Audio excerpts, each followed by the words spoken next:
Inilah rekaman CCTV yang menunjukkan terjadinya peristiwa pencurian di Masjid Kanzul Huda di Desa Pulau Rejo, Kecamatan Ngoro, Kabupaten Jombang, Jawa Timur. Pelaku yang datang ke masjid dengan mengendarai sebuah sepeda motor tiba-tiba mendekati wanita yang sholat di teras masjid. Saat korban sedang sujud, pelaku kemudian mendekati korban dari arah belakang lalu mengambil tas korban dan bergegas membawanya kabur. Polisi yang mendapat laporan mengenai kejadian tersebut langsung datang ke lokasi. Ada barang yang hilang telah dicuri oleh seseorang yang ditengarai memang ada niat di masjid ini. Awalnya sudah curiga, tapi beliau ketika sholat tidak tahu. Akibat peristiwa tersebut, seluruh surat-surat penting termasuk kartu identitas, SIM, STNK, handphone, dan uang ratusan ribu rupiah raib. Dari Jombang, Jawa Timur, Mukhtar Bagus, iNews melaporkan. Pemirsa, bermodus belanja, seorang mama di Kemayoran, Jakarta Pusat tega memanfaatkan bocah perempuannya untuk mencuri telepon genggam yang tertinggal di dashboard motor. Di detik aksi pencurian tersebut terekam kamera CCTV dan videonya viral di media sosial.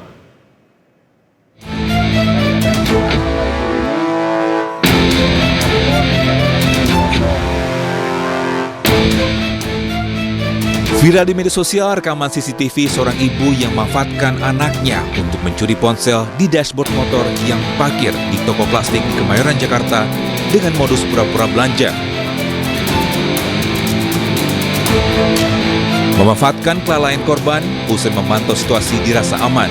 Dalam hitungan detik, bocah perempuan yang tak lain anak pelaku dengan lihai menggasak ponsel korban dan segera tancap gas. Si pembeli naruh HP di box motor, jadi langsung diambil sama ibu-ibu. Lagi lihat CCTV, ibu-ibu yang nyolongnya. Dia tuh pura-pura beli, emang beli barang yang dikit 2.000, pura-pura beli. Emang niatnya mau nyolong. Itu dia bawa anak atau gimana? Bawa anak kecil segini nih. Yang beli juga anak, yang ngambil juga bocah. Yang ngambil bocah. Berbekal video rekaman kamera CCTV, korban telah melaporkan aksi pencurian tersebut ke polisi. Dari Jakarta, Rani Sanjaya, iNews melaporkan. Pemirsa, seorang pelajar SMP di Kota Makassar, Sulawesi Selatan diculik orang tak dikenal. Korban dibawa pelaku dan dijadikan jaminan untuk penipuan senilai 1,3 juta rupiah.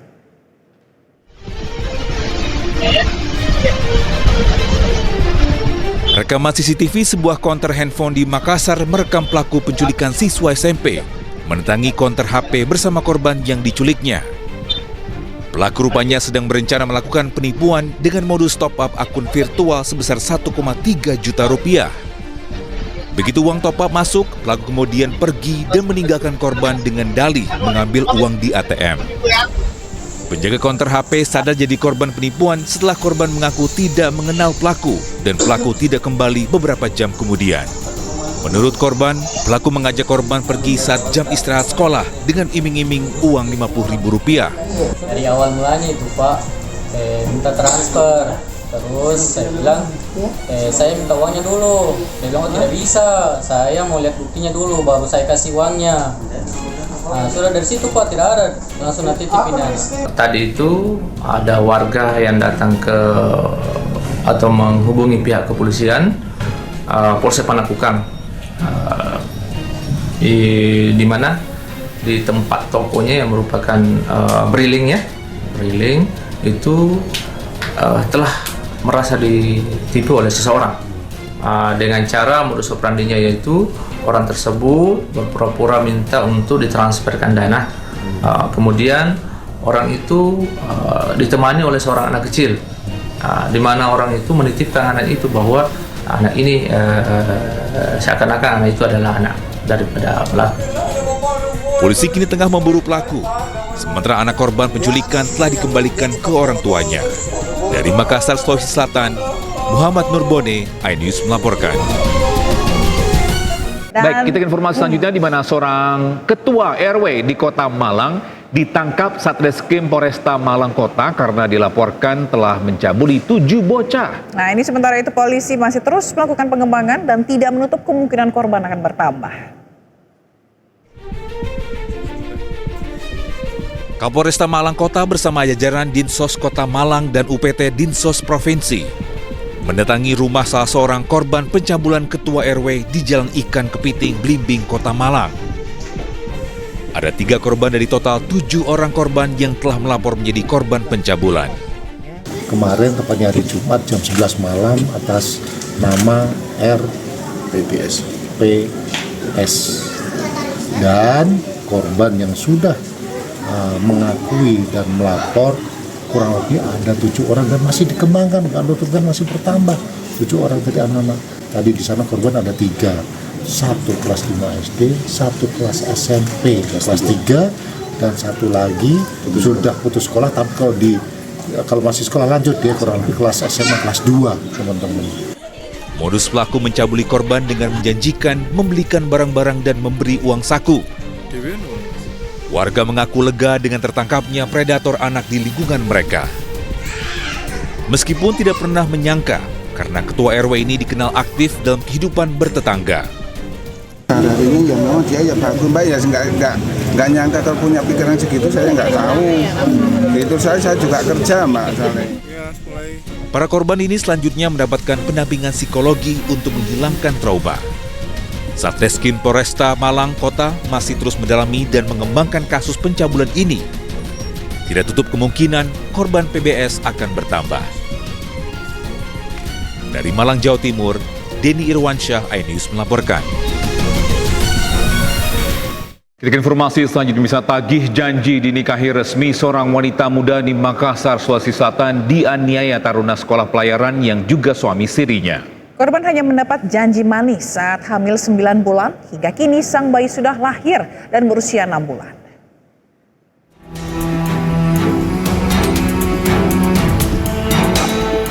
SM, wanita 21 tahun ini mendatangi sentra pelayanan kepolisian Polrestabes Makassar melaporkan suami sirinya yang juga taruna sekolah pelayaran ternama di Makassar, Sulawesi Selatan.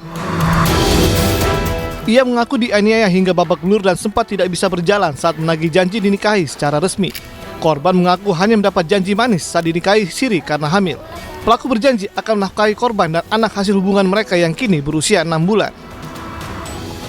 Dia bilang dia mau lanjut dulu sekolahnya, habis itu dia berlayar, terus itu nanti pas pulang dari berlayar dia mau menikah resmi, tapi dia tidak tepati itu janjinya.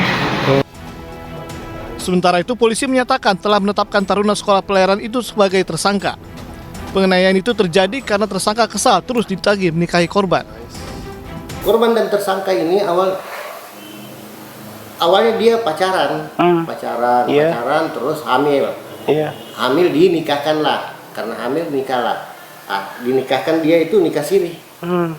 Jadi si perempuan ini karena sudah hamil dan sudah dinikahkan, sekarang tuntutannya ini perempuan selalu menuntut untuk dinafkahi. Sedangkan ini masih statusnya masih kurang, masih pelajar. Dia tuntut dinafkahi dan dituntut juga nikahnya harus nikah sah.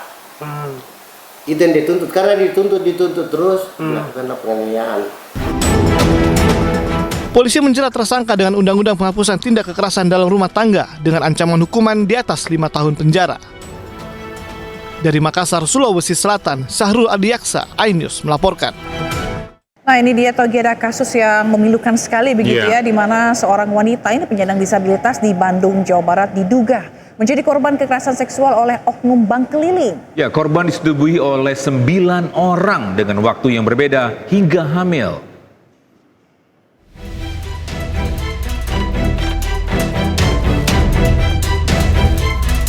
Seorang pria bejat yang disinyalir oknum bank keliling melakukan kekerasan seksual terhadap seorang wanita penyandang disabilitas di Bandung, Jawa Barat. N alami kekerasan seksual tidak hanya oleh 1 orang, namun menurut keluarga sekitar 9 orang. Para pelaku merupakan karyawan bank keliling yang biasa nongkrong di tempat korban bekerja. Korban yang memiliki keterbatasan fisik dan mental tidak bisa bicara dengan mendengar itu ternyata malah dimanfaatkan oleh para pelaku dengan mengajaknya berhubungan layaknya suami istri. Keluarga yang curiga akan perubahan tubuh korban akhirnya menanyakan ke korban dengan cara menuliskan pertanyaan. Dan ternyata betul saja, korban dihamili para lelaki yang memanfaatkan kekurangan korban. Hal itu dibuktikan dengan hasil pemeriksaan ke bidan bahwa korban hamil menginjak 6 bulan lebih. Besoknya saya langsung bawa ke puskesmas untuk periksa, ternyata udah 6 bulan. Dan kemarin udah di Medika sama kepolisian di rumah sakit Medika itu sudah 6 bulan. Memang perkiraan lahir April dan alhamdulillah bayinya sehat, laki-laki. Saat ini di Treskrimum Polda Jabar tengah melakukan lidik atas kejadian tersebut. Sementara atas kejadian itu, keluarga korban menaruh harapan besar agar para pelaku segera ditangkap. Dari Bandung, Jawa Barat, Jupita Meilana, iNews melaporkan. Bisa seorang wanita guru agama di Grobogan, Jawa Tengah dilaporkan ke polisi diduga telah memaksa siswanya untuk melakukan hubungan layaknya suami istri. Perbuatan tersebut terbongkar setelah warga menggerebek keduanya ketika sedang berhubungan dalam kamar mandi di rumah pelaku.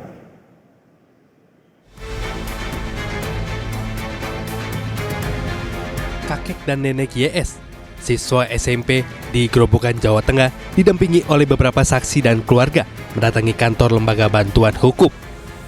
Mereka meminta pendampingan untuk melaporkan ST, seorang guru agama wanita asal desa Sedang Harjo, Karangrayung, Grobogan, Jawa Tengah, ke Komisi Perlindungan Anak dan Polisi. Diduga ST memaksa YS untuk melayani nafsu bejatnya. Perilaku menyimpang guru wanita ini telah dilakukan ke korban sejak 2 tahun lalu, ketika YS masih duduk di bangku kelas 8 hingga kelas 9. Korban mengaku dirayu oleh ST dengan iming-iming akan diberikan uang dan pakaian jika mau melayaninya. Hubungan mesum ini telah dilakukan ST sebanyak 10 kali di rumah pelaku sendiri. YS tidak berani menolak ajakan ST untuk berhubungan karena merasa takut. Sebelumnya warga tidak menaruh curiga keduanya karena berpikir korban sedang belajar mengaji di rumah pelaku. Kecurigaan warga muncul ketika melihat pelaku dan korban masuk ke dalam kamar mandi di belakang rumah. Iya, bocah itu lewat di samping rumah saya. Tahunya itu kapan? Udah lama, Pak. Sempat mergoki berapa kali? 3 kali. 3 kali? Iya. Terus digerebek? Saya itu waktu itu yang kedua kali dia melakukan di kamar mandi. Saya waktu itu mau wudhu, sholat isya. Dengan bukti dan saksi yang telah dipersiapkan, pihak pendamping telah melengkapi semua berkas yang akan diserahkan ke Komisi Perlindungan Anak Indonesia dan Unit Perlindungan Perempuan dan Anak Satreskrim Polres Grobogan. Sob itu dipaksa oleh Bu Siti untuk melakukan hubungan seksualitas di tempatnya. Saat ini korban sudah tidak lagi masuk sekolah dan mengikuti ujian akhir sekolah pasca digerebek, karena hingga saat ini masih mengalami rasa trauma dan malu untuk bertemu dengan teman dan guru sekolah. Dari Grobogan, Jawa Tengah, Rustama Nusantara, iNews melaporkan. Bisa kita ke informasi program makan bergizi gratis di Jakarta Barat. Dari 11 sekolah penerima manfaat makan bergizi gratis, ada 1 sekolah yang menyiapkan menu khusus untuk 1 siswanya. Menu nasi untuk siswa ini diganti kentang karena sejak kecil tidak terbiasa makan nasi.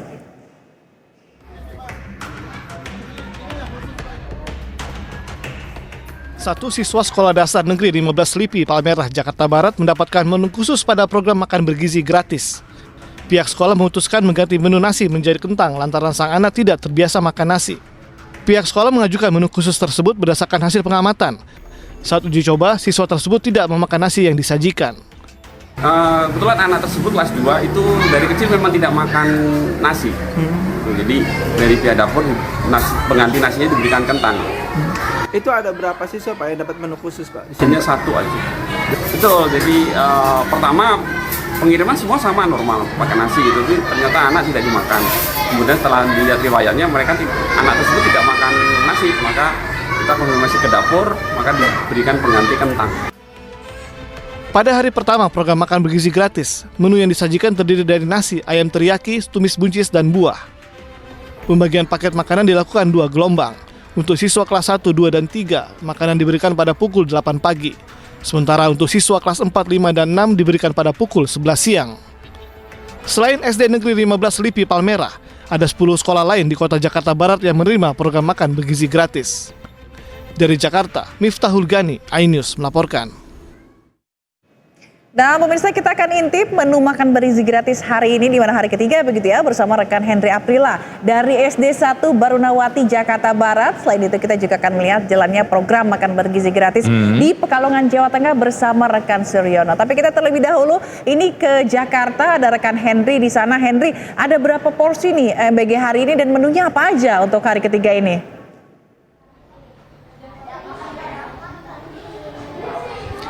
Togi, Zila, dan juga pemirsa, kalau untuk program makan bergizi gratis ini tandanya sudah memasuki hari ketiga. Ini kalau kami dapat informasi, ini tepat saat ini kami sedang berada di SD Barunawati 2, tepatnya di Jakarta Barat. Nah, kalau kami dapat informasi untuk menu hari ini atau porsi untuk hari ini, untuk di SD saja ada 216 porsi. Kemudian kalau untuk menu makan bergizi gratis ini sendiri juga untuk hari ini memang cukup berbeda, dan untuk hari ini tidak ditambahkan dengan susu. Nah, kalau misalnya kami mau pantau langsung kira-kira untuk menu hari ini ada apa saja, karena untuk menu dipastikan 4 sehat 5 sempurna. Kita sekarang sudah bersama dengan salah satu murid yang juga ini penerima program makan bergizi gratis. Kita sudah bersama dengan adik siapa kalau boleh tahu? Nabila. Adik Nabila, boleh izin buka ya? Tempat bekal ini ada apa saja. Nah, Fazila dan Tobi dan juga pemirsa, kalau untuk menu hari ini ternyata ini ada proteinnya menggunakan ikan yang juga ini merupakan ikan gambus laut yang ditambahkan dengan saus asam manis. Kemudian juga di sisinya ini ada tempe orek, kemudian juga untuk sayurannya ditambahkan dengan tumis buncis dan juga ada baksonya nih. Nah, kalau untuk buahnya sendiri ini memang menggunakan buah salak. Kemudian kalau untuk hari ini memang tidak menggunakan susu, karena kalau mengingat susu sendiri ini digunakan hanya 2-3 kali dalam seminggu. Nah, kalau kita tahu nih, kita coba tanya-tanya ke salah satu penerimanya. Kira-kira adek kalau untuk menu hari ini sukanya apa aja nih? Ayamnya sama sayurnya. Ikannya berarti ya? Kalau boleh tahu ini ada yang berbeda nggak sama yang kemarin? Nggak ada. Nggak ada. Nah, ini kalau boleh tahu ini kan ada sendok. Adek kalau untuk alat makannya bawa sendiri atau memang disediain dari sekolah? Bawa sendiri. Bawa sendiri ya. Tapi tetap suka sama makanan-makanan di program makan bergizi gratis ini? Suka. Oke, makasih ya. Nah, ternyata pemirsa kalau untuk program makan bergizi gratis ini memang sudah dibagikan di 26 provinsi, kemudian juga di Jakarta Barat terkhusus. Ini memang makanan yang didistribusikan di SDN negeri, maksud kami di SDN Banyu, di tempat kami melaporkan saat ini memang didistribusikan dari SPPG dari Palmerah. Nantinya juga untuk didistribusikan ke 11 sekolah. Kami pantau terus karena anak-anak di sini juga terlihat suka sekali dengan menu-menu hari ini karena menunya sangat berbeda. Ada 40 menu yang berbeda di setiap satu bulannya. Dan di hari Jumat ini ada menu spesial dan tentunya anak-anak sangat suka sekali. Untuk pantauannya kita terus pantau karena anak-anak juga di sini cukup suka, dan untuk harapannya sendiri dari pihak murid dan juga guru, harapannya untuk program ini dapat berjalan dengan baik. Togi Alista. Terima kasih Andri atas informasinya, dan kami akan ke Suryono Soekarno di SD Rowo Kembu, Pekalongan, Jawa Tengah. Selamat pagi Suryono, bagaimana pelaksanaan program MBG di sana dan menunya seperti apa saja? Oke, saat ini memang sudah hari ketiga untuk menu makan bergizi gratis di Kabupaten Pekalongan. Belum semua diberikan makan bergizi gratis. Saya saat ini berada di SD Rowo Kembu di Kecamatan Monopringgo, Kabupaten Pekalongan, Jawa Tengah. Di SD ini ada 150 anak, yang sekitar 150 anak yang mendapatkan makan bergizi gratis. Di Kabupaten Pekalongan sekitar 3.000 anak untuk setiap hari selama 3 hari ini sudah mendapatkan makan bergizi gratis. Kita akan coba lihat anak-anak ini mendapatkan menunya kayak apa ya. Coba deh, menunya kayak apa? Dari VJ ya. Ini menunya cukup bervariasi ya. Variasi menunya cukup banyak. Menu apa sih? Makan aja lagi.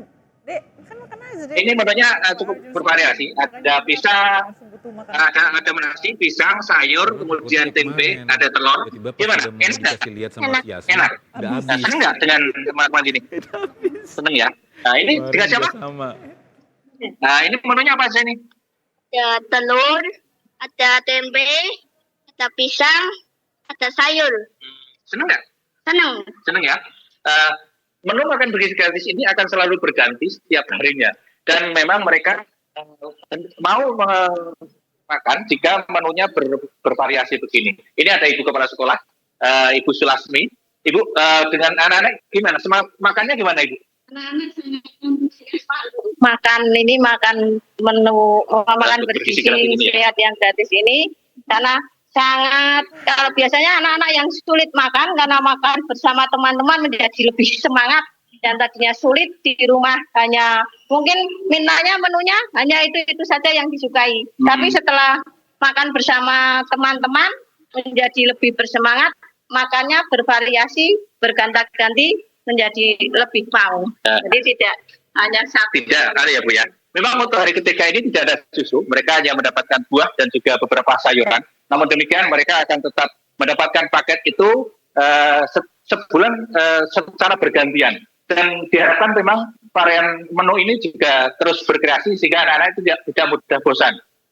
Demikian Mas, kembali ke studio. Baik, terima kasih Suryono atas informasinya tadi dari Pekalongan, Jawa Tengah, dan sebelumnya ada Henry Aprila di Jakarta. Selamat bertugas kembali. Pemirsa, pelaksanaan program makan gratis di sejumlah daerah ini ditunda, salah satunya di Blora, Jawa Tengah. Kepala Satuan Pelayanan Pemenuhan Gizi SPPG Blora Artika Dianita membenarkan adanya penundaan tersebut. Penundaan ini disebabkan karena adanya sejumlah peralatan dapur yang belum diterima. Pemberian makanan bergizi gratis di Kabupaten Blora selanjutnya akan dilaksanakan usai mendapat petunjuk dari Badan Gizi Nasional. SPPG Blora juga sudah berkoordinasi dengan pemerintah Kabupaten Blora terkait lokasi yang menjadi sasaran pemberian makanan bergizi tahap pertama. Untuk menerima manfaat dari program makanan bergizi gratis di Kabupaten Blora sebanyak 3.000 orang.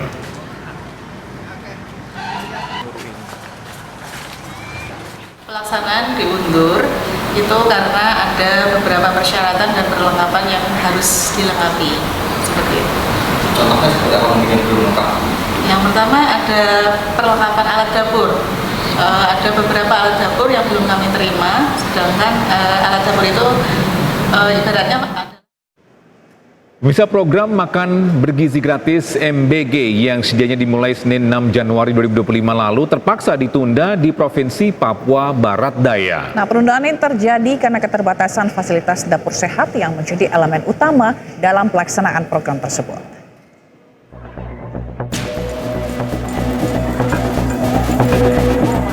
Program makan bergizi gratis yang sedianya dimulai pada Senin 6 Januari kemarin terpaksa ditunda di Provinsi Papua Barat Daya lantaran keterbatasan fasilitas dapur sehat.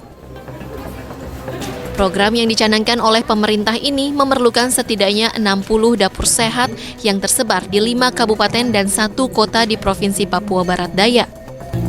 Namun hingga saat ini, Kota Sorong baru memiliki 4 dapur sehat yang telah dibangun.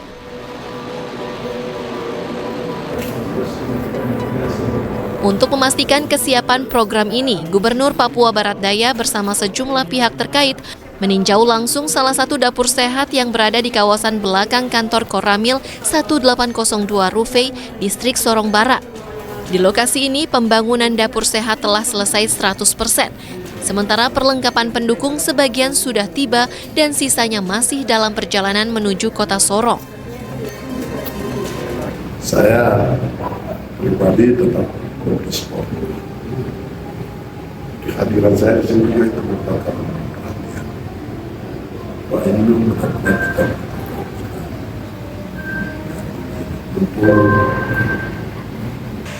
saat ini kami masih finalisasi dan mudah-mudahan secepatnya akan segera dioperasionalkan.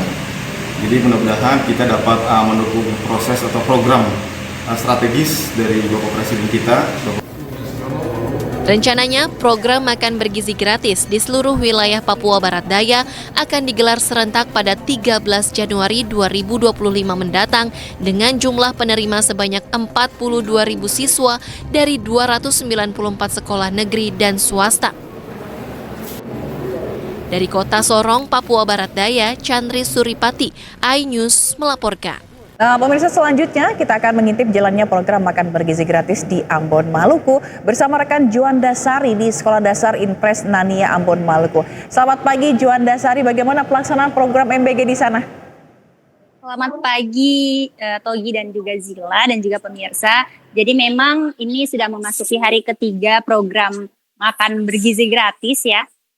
Dan hari ini saya sudah berada di SD Impres 54 Nania, Kota Ambon, Maluku.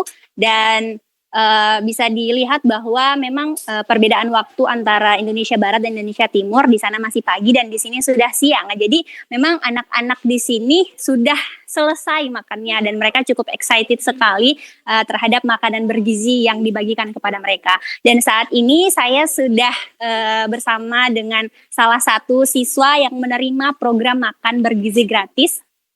Siapa namanya, Dek? Siapa? Kaila Bahri. Suaranya digedein dikit.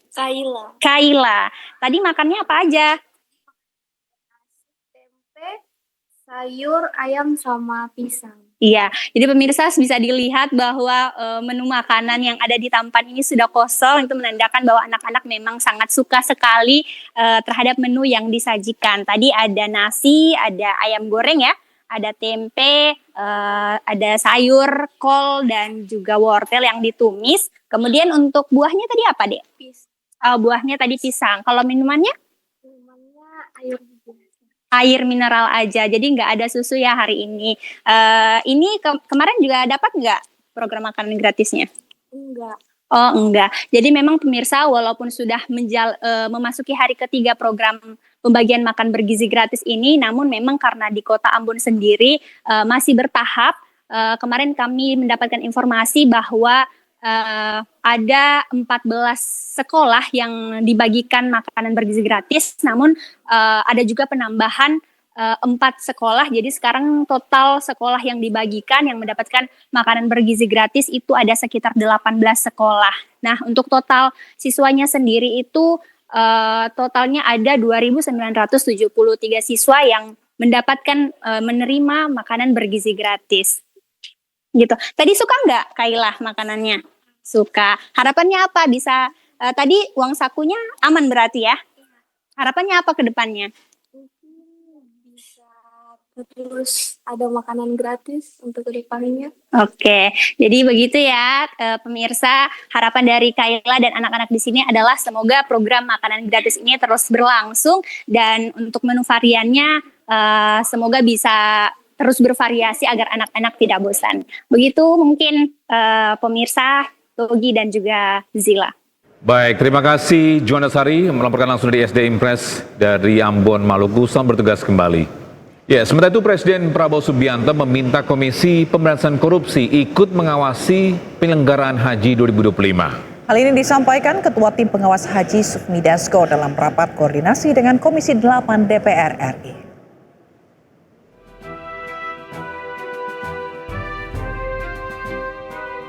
Ketua Tim Pengawas Haji yang juga Wakil Ketua DPR RI Sufmi Dasko menggelar rapat koordinasi dengan Komisi 8 DPR RI Selasa siang tadi. Dalam rapat, Dasko mengungkap bahwa Presiden Prabowo Subianto meminta Komisi Pemberantasan Korupsi ikut mengawasi penyelenggaraan Haji 2025. Ada keprihatinan bahwa kemudian penyelenggaraan haji ini dari tahun ke tahun memang harus diperbaiki. Nah, lalu kemudian dalam satu rapat saya dengar bahwa memang Pak Prabowo minta supaya penyelenggaraan haji ini didampingi oleh aparat penegak hukum, ya bisa nanti dari kejaksaan, bisa dari KPK supaya penyelenggaranya bisa berjalan dengan baik. Sementara itu, soal kuota tambahan bagi lansia, Dasko mengatakan mendorong pemerintah untuk tambahan kuota bagi lansia agar masa tunggu bisa dipercepat.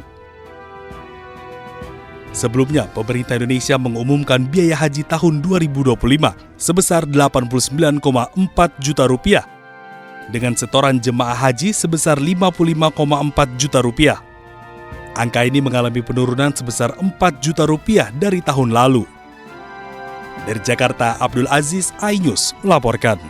Pemirsa, ini pemerintah Indonesia mengumumkan biaya haji tahun 2025 sebesar 89,4 juta rupiah dengan setoran jemaah haji sebesar 55,4 juta rupiah. Ya, biaya tersebut turun sebesar 4 juta rupiah dari tahun lalu.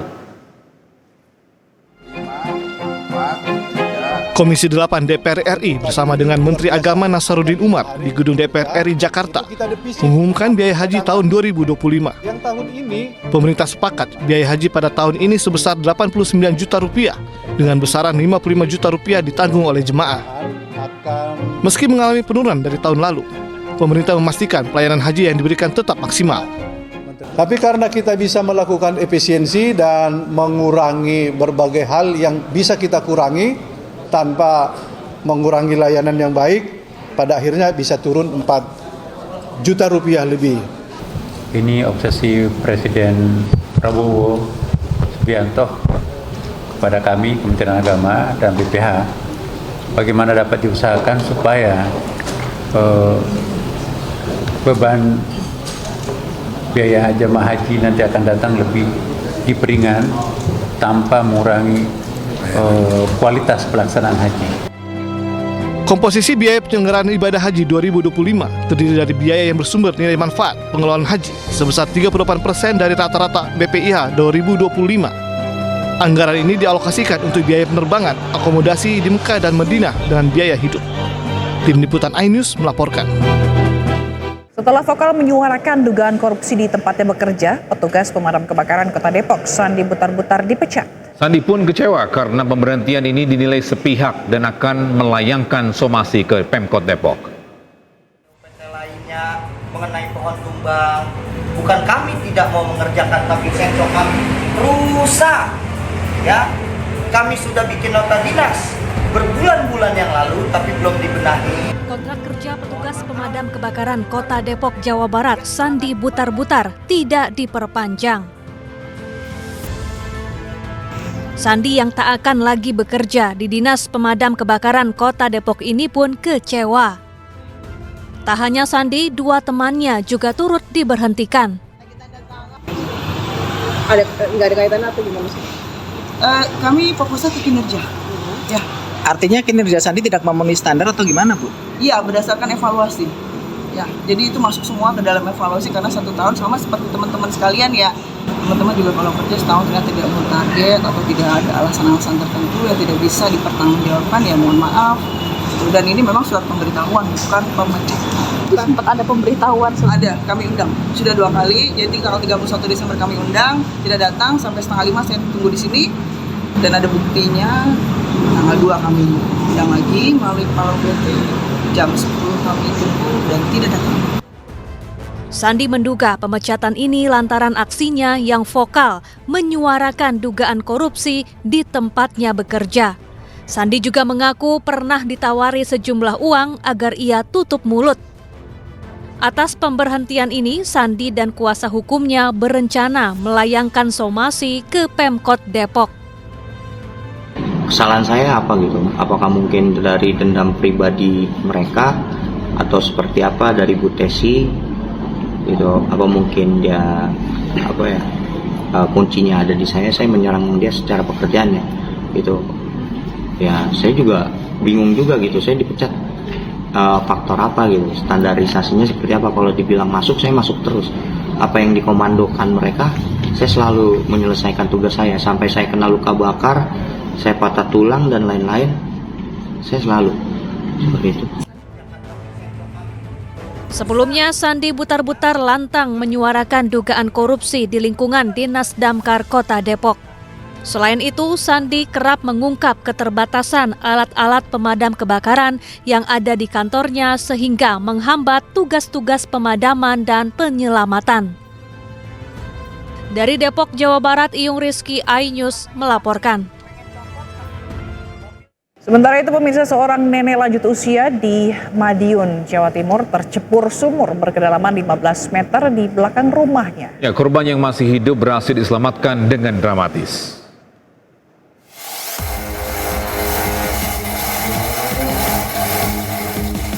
Dengan membawa peralatan lengkap, petugas pemadam kebakaran berupaya mengevakuasi Nenek Tuminem, 75 tahun, yang tercebur sumur di belakang rumahnya, Desa Glonggong, Madiun, Jawa Timur. Proses evakuasi korban memakan waktu cukup lama. Diameter sumur yang sempit dan dalamnya sumur menjadi kendala evakuasi. Petugas juga menggunakan katrol pengerek dan tangga bambu untuk mempermudah evakuasi. 1,5 jam kemudian, korban akhirnya berhasil dievakuasi dari sumur sedalam 15 meter. Beruntung sang nenek masih dalam kondisi hidup. Menurut warga, korban selama ini diketahui mengidap penyakit stroke dan hidup bersama dengan anak menantunya. Korban tercebur sumur diketahui oleh tetangga yang mendengar suara rintihan dari dalam sumur. Korban masih dalam keadaan hidup. Selanjutnya, kami dari Polsek Dolopo bersama tim damkar dengan warga masyarakat mengevakuasi korban. Menurut informasi dari keluarga atau lingkungan mengalami sakit stroke, namun sudah agak membaik. Setelah berhasil dievakuasi dengan selamat, Nenek Tuminem dibawa ke Rumah Sakit Umum Daerah Dolopo untuk menjalani perawatan medis. Dari Madiun, Jawa Timur, Arif Wahyu Effendi melaporkan. Terima kasih masih bersama kami di iNews Today. Pemirsa, Polsek Ciputat Timur akhirnya mengungkap misteri pembunuhan satu keluarga pada pertengahan Desember lalu. Pelaku membunuh anggota keluarganya akibat terjerat pinjaman online dan judi online.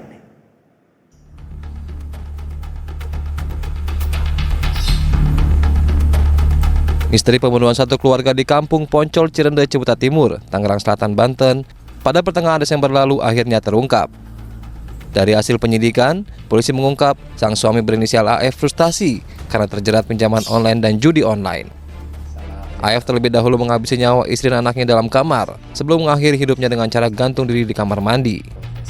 Dari hasil pemeriksaan telepon genggam milik AF, polisi menemukan sebanyak 15 aplikasi pinjaman online dan 4 aplikasi judi online serta beberapa situs cara pembunuhan.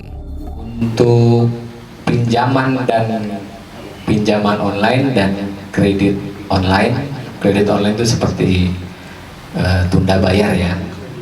Kurang lebih ada 15 yang dia gunakan. Untuk situs judi online yang diakses ada 4 jenis, ada 4 situs. Sementara itu, dalam kasus ini, polisi tidak menetapkan AF sebagai tersangka karena hukumannya telah gugur lantaran pelaku telah meninggal dunia. Dari Tangerang Selatan, Banten, Nunung Purnomo, iNews melaporkan. Sementara itu di Jawa Timur, kaki seorang bocah di kota Pasuruan ini terjepit di sela tiang listrik saat bermain. Nah, proses evakuasi yang dilakukan oleh tim damkar berjalan dramatis.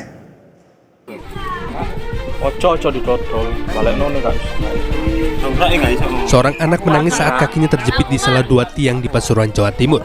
Kejadian ini dilaporkan oleh seorang warga setempat. Begitu mendapat laporan, petugas damkar Kota Pasuruan langsung mendatangi lokasi.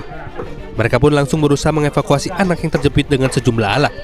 Menurut warga, korban terjepit usai bermain dengan temannya saat pulang mengaji. Ini biasa, anak-anak itu main.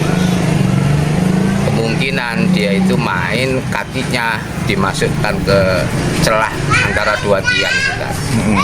Masuk, lututnya nggak bisa keluar. Akhirnya nangis, otot kaki itu tegang. Akhirnya kita sempat kebingungan juga cara mengatasinya. Proses evakuasi tak berlangsung lama. Kaki korban yang terjepit pun langsung dibebaskan tanpa menimbulkan cedera serius. Dari Pasuruan, Jawa Timur, Jaka Samudra, iNews melaporkan. Pemirsa, akibat tingginya curah hujan membuat 4 desa di Kecamatan Mancak, Kabupaten Serang mengalami banjir dan longsor. Ya, tidak ada korban jiwa dalam musibah ini. Air nama besar ini sampai saat ini belum reda juga. Tingginya curah hujan yang mengguyur wilayah Kabupaten Serang, Banten membuat 4 desa di Kecamatan Mancak mengalami banjir disertai longsor. Banjir dan longsor ini terjadi di Desa Cikedung, Desa Telaga, Desa Sangiang, dan Desa Waringin. Yang paling parah terdampak yakni di Desa Cikedung. Akibatnya aktivitas warga pun terhambat. Salah satunya juga longsoran yang meluap sampai ke jalan, yang saat ini di Cikedung sudah ada beberapa rekan yang reaksi cepat dari Sibat dan BPBD sudah menangani ke sana. Mudah-mudahan bersama dengan perangkat desa dan beberapa masyarakat di sana turut membantu untuk bisa menyelesaikan sisa-sisa material longsoran yang ada di wilayah Cikedung. Diketahui banjir dan longsor ini terjadi sejak Selasa dini hari. Tidak ada korban jiwa dalam musibah banjir dan longsor ini. Dari Serang, Banten, Mahesa Apriandi, iNews melaporkan. Pemirsa, 2 pekan lamanya banjir, 1 meter masih rendam 3 kelurahan di Kecamatan Tempe, Kabupaten Wajo, Sulawesi Selatan. Dan warga juga korban banjir ini mengalami krisis air bersih.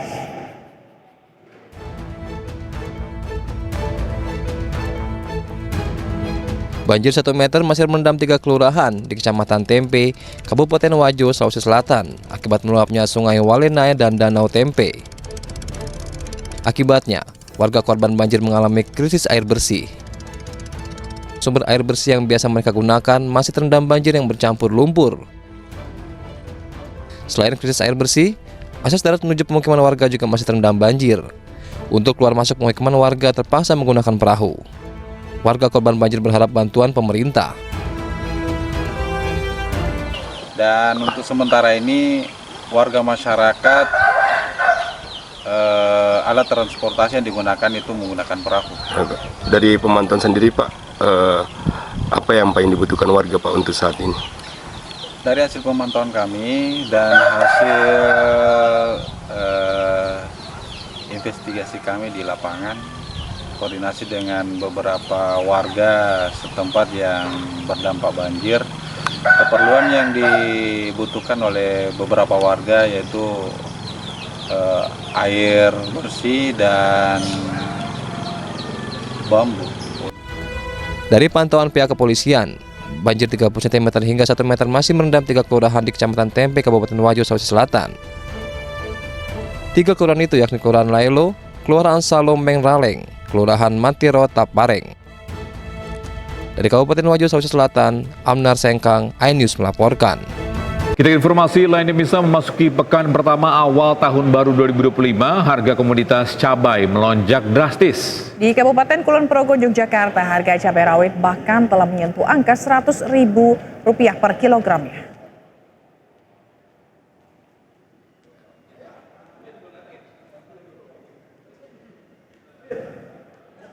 Di Pasar Tradisional Wates, Kabupaten Kulon Progo, Yogyakarta, harga cabai rawit setan pada Rabu pagi terpantau terus meroket.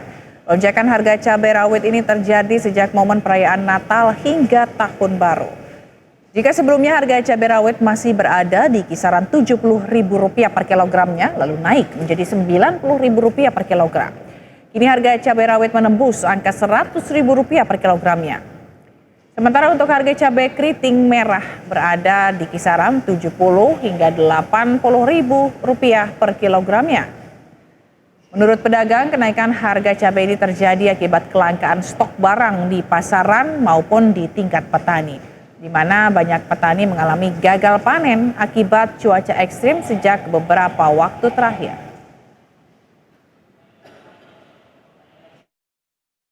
Banyak Mak, biasanya belinya 1 kilo 2 kilo, sekarang cumanya seperempat, beli 2 on. Itu sehari sekarang penurunannya berapa banyak Mbak untuk penjualan? Biasanya berapa sekarang berapa? Kalau biasanya saya sampai 10 kilo, tapi kalau sekarang 5 kilo Mas. Harapannya ya semoga bisa turun lah Mas, soalnya kasihan lah Mas sekarang sehari, apalagi ini perekonomian banget.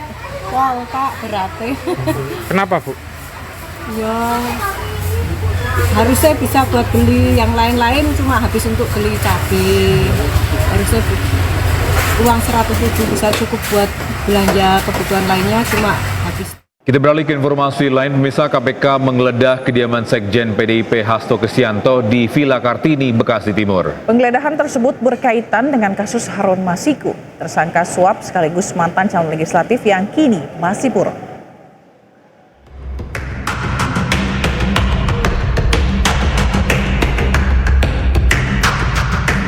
Komisi Pemberantasan Korupsi atau KPK menggeledah rumah Sekjen PDIP Hasto Kristianto di Bekasi, Jawa Barat dari pukul 3 sore. Penggeledahan yang dijaga ketat oleh sejumlah aparat kepolisian, penyidik KPK mengamankan sejumlah barang yang diduga sebagai barang bukti, yaitu flash disk, buku kecil, serta 1 buah koper. Barang tersebut diduga milik keterkaitan dengan Harun Masiku, buronan kasus suap yang hingga kini masih dicari oleh KPK. Jam 3 tadi persis kami dapat telepon bahwa penyidik KPK akan melakukan penggeledahan ke rumah Pak Sekjen.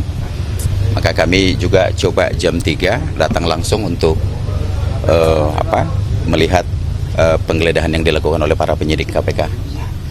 Ya, ada itu. beberapa barang yang diambil sama KPK nggak, Pak? Ya, ada cuman dapat dapat 1 flash disk sampai 1 buku kecil tulisannya dari Mas Kusnadi. Itu aja. Yang 1 koper di bawah itu apa, Pak? Enggak, yang kita terima sebagai berita penyitaan barang hanya kepada 2 bukti itu. Menurut mereka itu ada dugaan keterkaitan perkara terhadap Harun Masiku. Sebelumnya Hasto Kristianto tidak hadir dalam panggilan KPK. Ketidakhadiran Hasto Kristianto pada panggilan pertama disebabkan adanya urusan partai yang bersifat penting pada saat surat panggilan KPK dilayangkan. Mas Sekjen belum bisa memenuhi panggilan KPK karena ada agenda-agenda partai yang sudah disusun ketika surat panggilan itu dilayangkan. Dan juga dari tim hukum sudah mengirimkan surat kepada KPK yang isinya itu kan memang permohonan agar boleh Mas Sekjen itu diperiksa setelah HUT partai tanggal 10 Januari. Karena kan momennya ini kan momen hari ulang tahun PDI Perjuangan yang ke-52. Hasto Kristianto merupakan salah satu tersangka kasus suap pergantian antar waktu anggota DPR memberi suap kepada Wahyu Setiawan saat menjabat Komisioner KPU RI pada 2020 agar Harun Masiku menjadi anggota DPR. Tidak hanya itu, Hasto juga diduga menjuru meredam alat komunikasi dirinya dan Harun Masiku serta menyuruh Harun Masiku untuk kabur. Hasto baru ditetapkan sebagai tersangka di akhir tahun 2024. Sementara hingga kini, Harun Masiku belum ditangkap. Dari Jakarta, Wendra Dura, Indra Purnaba, Dedi Setiawan, iNews melaporkan. KPK membenarkan penggeledahan di rumah Sekjen PDIP Hasto Kristianto di Bekasi, Jawa Barat. Ya, juru bicara KPK menegaskan tidak ada pengalihan isu terkait penggeledahan tersebut. Penggeledahan dilakukan secara profesional, prosedural, dan proporsional.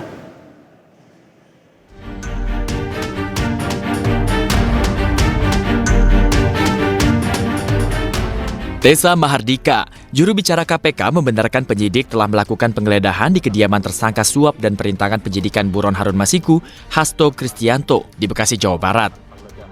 KPK memastikan penggeledahan tersebut bukan untuk pengalihan isu, melainkan penyidik bekerja secara profesional, prosedur, dan proporsional. Tessa menerangkan penyidik mempunyai penilaian mengenai terlambat atau tidaknya penggeledahan tersebut.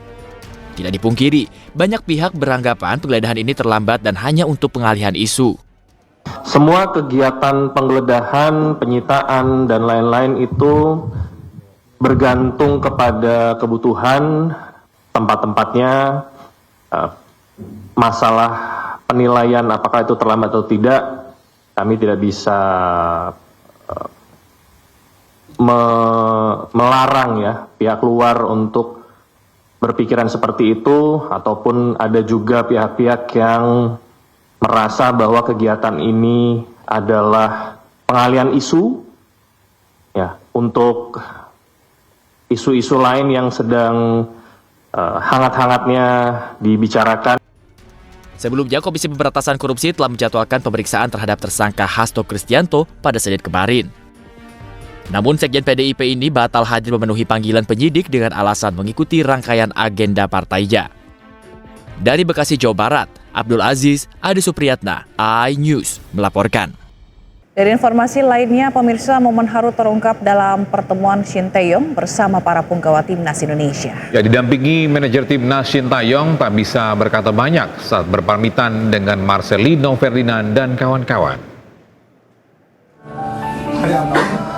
Kalau bisa langsung ngomong karena sangat bangga sama Shin Tae-yong tidak dapat menjemujikan air matanya saat mengucapkan perpisahan dengan para pemain timnas Indonesia. JJ, sang penerjemah yang setia mendampingi, menyatakan Sinteyong tidak bisa berkata banyak. Tangisan STY pun tidak bisa terbendung, terekam jelas di kamera.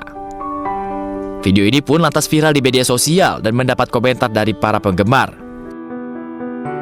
Momen haru ini menjadi salah satu bukti kedekatan Sinteyong bersama anak-anak asuhnya. Dalam pertemuan ini, para pemain nampak berpelukan dengan Sinteyong.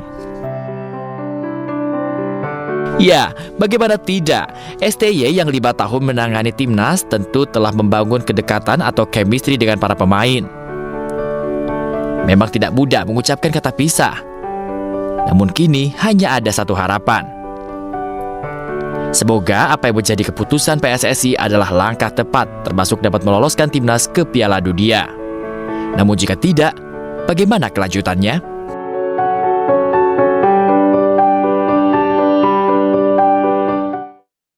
Ya, sementara itu Ketua Umum PSSI Erick Thohir memastikan PSSI akan membayarkan kompensasi kepada Sinteyong. Dari skema sisa kontrak yang ada, PSSI disinyalir harus membayar kurang lebih 60 miliar rupiah kepada ST.